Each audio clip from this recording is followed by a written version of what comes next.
Hello, welcome to BM6611 Managing Brands, Session 14. Our topic is measuring the sources and the outcomes of brand equity. And this links to the Session 13 video. Now, this topic, measuring sources and outcomes of brand equity, is going to be divided into two separate videos. And this is the first one of these. So this is Session 14, Video 1. And we will look primarily here at the sources of brand equity, building on the last session where we looked at the brand inventory. And here we will look at the brand exploratory. And in part 2 video, we will look at the different ways in which the outcomes of brand equity can be measured. In other words, techniques that can be used to put a financial valuation on a brand.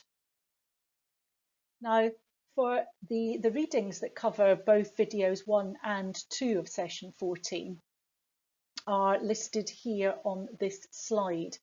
And there are two key articles to read. They both go back to the 1990s, but please don't let that put you off. These are seminal articles which form bedrock knowledge in the subject area.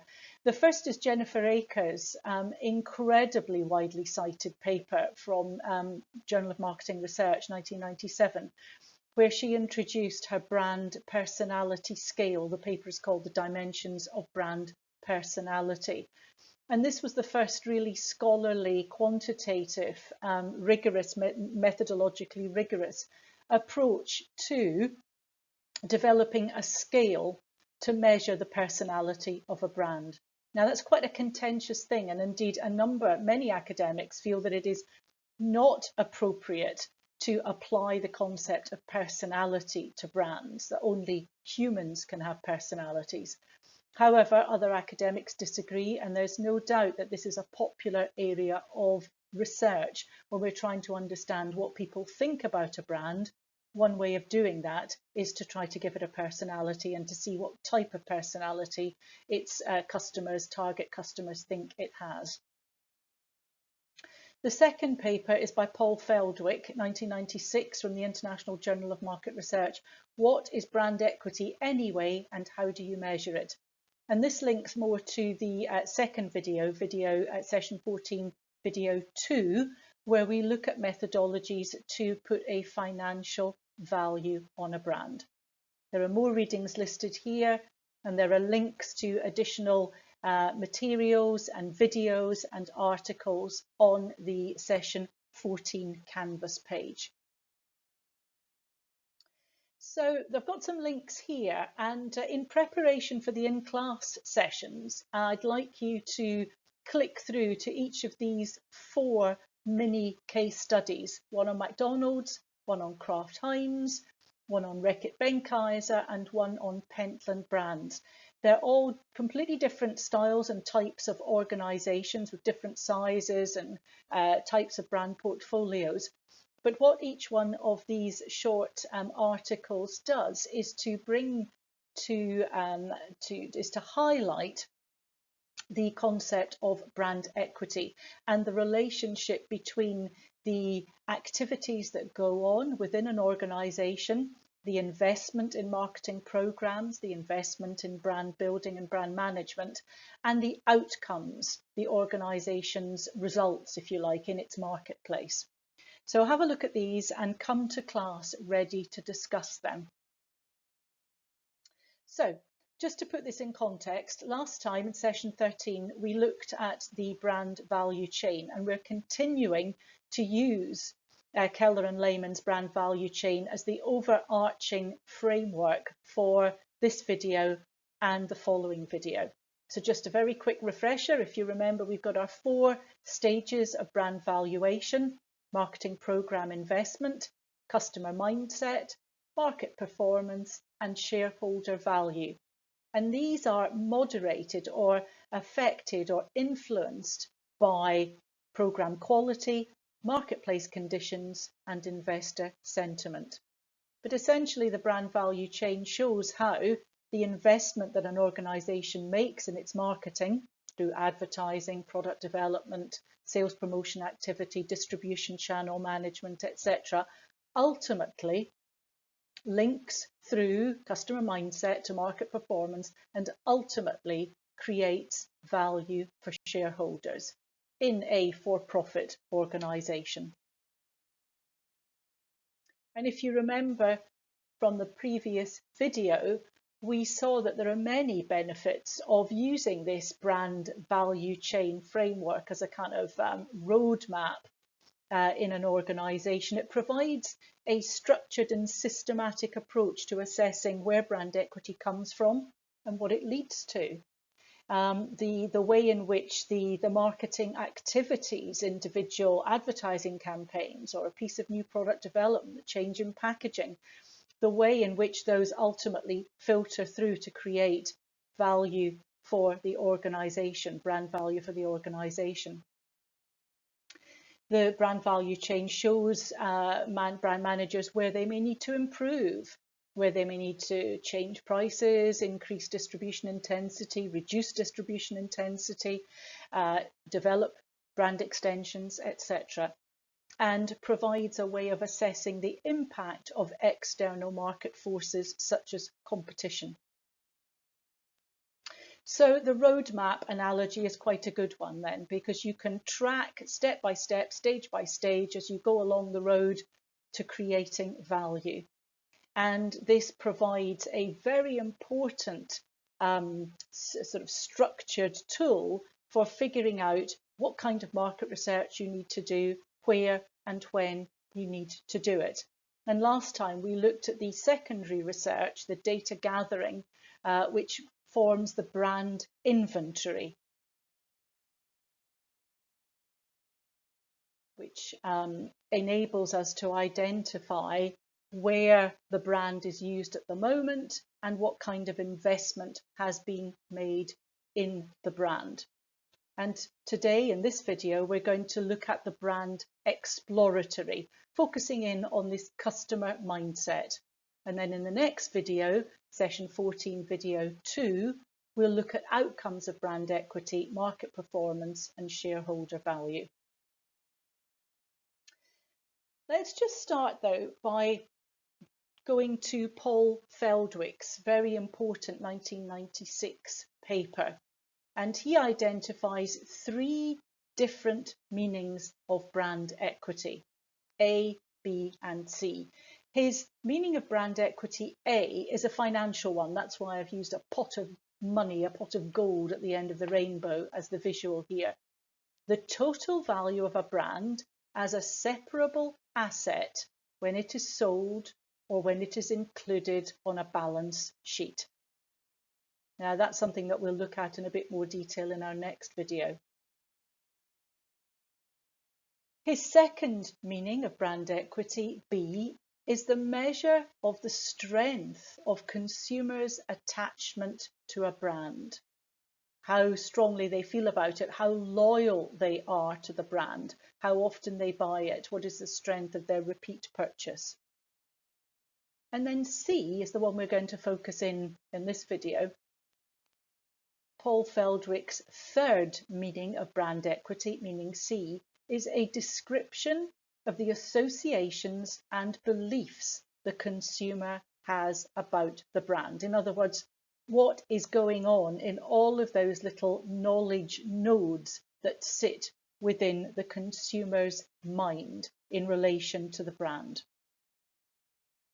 If we map Feldwick's A, B and C meanings of brand equity onto the value chain, you can see that his meaning A equates to shareholder value, B to market performance, and C to the customer mindset, which is this all-important, where this all-important brand exploratory research comes in. Now, all of these meanings of brand equity have at their core the concept of added value. The characteristic of a strong brand is that it adds value for the organisation that owns it through bringing in extra cash, It adds value for the organisation that owns it by giving it strength and power in its marketplace, by creating opportunities for brand extensions or for bringing in money through brand licensing, through weathering economic downturns and competitive threats, and through being more readily accepted by distribution channels. All of these add value for the firm. And also by adding value for customers, by giving them trust, reassurance, reliability, a known quantity and quality of product or service associated with a brand name. So added value is key here across the board. At this point, though, before we go into the brand exploratory in more detail, I do just want to say to you that this is not an area without controversy and without disagreement. There are many, many different ways of measuring A and B and C. There is no single agreement within the business world as to the best approach to measure Feldwick's A or B or C. Much disagreement. Disagreement on overall approaches, disagreement on methodological techniques and measurement instruments to use, and also disagreement on how to interpret the resultant data. What are the appropriate benchmarks? What is good for a brand? What is bad for a brand? What means underperforming? What means overperforming? So we will try to tap into and give you a flavour for some of the disagreements which exist as we go through this and the next video. So we're going to focus for the next few minutes on Feldwick's measure C, or brand equity meaning C, a description of the associations and the beliefs that the consumer has about a brand. How do we tap into the knowledge that exists in the consumer's mind about the brand? And this is our brand exploratory. We want to tap into the customer mindset. So what we're really trying to do here is measure the or describe and then measure the associations that the customer has about a brand. What words come to mind when they think about the brand? What does the brand mean to them? How would they describe the image of the brand in relation to its competitors? I mentioned Jennifer Akers' brand personality scale, and this concept of brand personality is increasingly used. So the brand exploratory can seek to identify what personality the customer feels the brand has. And another area of the brand exploratory is to try to get the customer to describe, put into words, their relationship with the brand. Is it a strong one? Is it a weak one? How long have they had a relationship with the brand? What part does the brand play in their life? What does it do for them? How would they describe that relationship? And many academics have tried to and have developed proprietary scales and academic scales to measure these associations that customers have with their brands. In addition to Akers' brand personality scale that we'll look at in a bit more detail in a minute, Lehman, Keller and Farley developed a scale in 2008 which looks at brand associations in a number of different dimensions. First of all, comprehension. What do people know about the brand? Secondly, history. What is their personal history with the brand? How long have they been aware of it? How long have they engaged with it? Thirdly, comparative advantage. How do they think the brand compares with others in its marketplace? What sort of relationship do they have with the brand? How strong is their preference for the brand? And how would they describe their attachment to the brand? There are commercial models also in this area. Two of the most famous ones are, first of all, Young and Rubicam's brand asset valuator. And secondly, the Kantar Millward Brown brand dynamics model, and there's a link to that at the bottom of the screen here. So you can see there are many, many different models and methodologies from the academic world and from the commercial world of market research. And these are all available to organisations to use when they are trying to measure associations that the customer has with a brand. Most of these models are based on qualitative market research techniques. So the brand exploratory is primarily based on qualitative market research. And as you probably know, qualitative market research is quite different from quantitative market research, in that in qualitative market research, we are probing to get very deep and rich insight into what somebody thinks about a particular topic. And so with regard to the brand exploratory, we're probing consumers through questioning or through tasks that indirectly reveal in depth and detail their perceptions, their beliefs, their attitudes, their thoughts about a brand. There are two main ways that you can do that, either through a focus group where you bring maybe 6, 7 or 8 customers together and get them to talk to each other about the brand, and you may give them tasks to perform or ask them questions from time to time, but you allow the people to interact, and through their interactions you elicit deep and rich information about their thoughts and their feelings about a brand. Alternatively, the depth interview is widely used, and indeed is the dominant approach used in business-to-business research, where focus groups don't really work. Bringing groups of business people together is problematic because often they can be in competition with one another. They don't want to share information. So the depth interview is one researcher talking to one consumer or one customer in depth and detail. And there are a range of different techniques that can be used during focus groups and depth interviews. And there's a list of them here. Free association is, as the name suggests, simply saying what comes to mind when a brand name is mentioned. So asking a customer, what do you think of when you hear Nike or Reebok or Spotify or Lego or Ben & Jerry's or Mercedes? And not asking anything else, but leaving it completely up to the consumer, making them free to associate whatever they want with the brand name.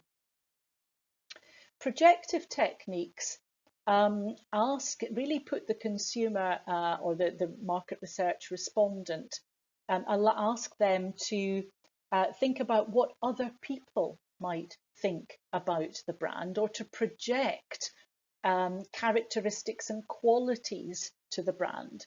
So what would other people say about this brand? Or if this brand was a person, what would they be like? Projecting human traits onto a brand. If this brand was an animal, what kind of animal would it be? If this brand was a person, what kind of clothes would they wear? Where would they live? What music would they like? And these are all ways of eliciting quite rich and deep information where direct questions don't necessarily work so well. Another qualitative research method which is used is called experiential research or ethnographic research.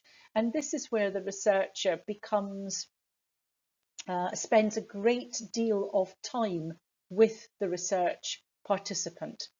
If it's business to consumer research, they may spend a lot of time in the consumer's home, watching them engaging with brands in the product category. It might be food or soft drinks or technology brands, how they're used, just listening and watching to the consumer, possibly going shopping with them to see how they shop for grocery products or how they shop for a television or whatever it happens to be. And sort of becoming part and parcel of their daily life, and in that way trying to be as unobtrusive as possible, eliciting information about what the consumer thinks, not just about a brand, but about a whole product category. Very rich and deep information about the role and the part that these products play in the consumer's life. There's a technique called the ZMET, the Zaltman Metaphor Elicitation Technique, and there's a link to a short video about this on the Session14 Canvas page.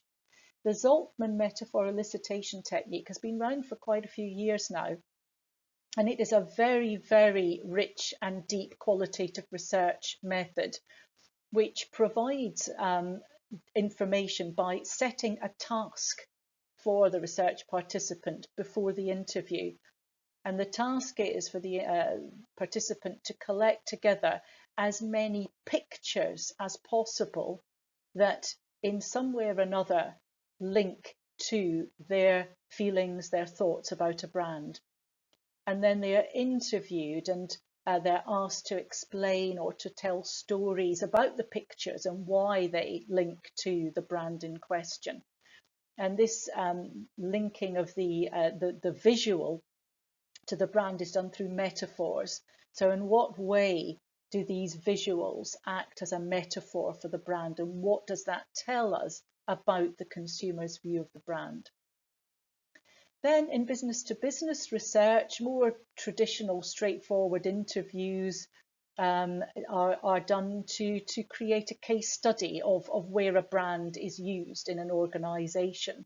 So the role that the McKinsey consultancy company brand plays in an organisation's life and activities.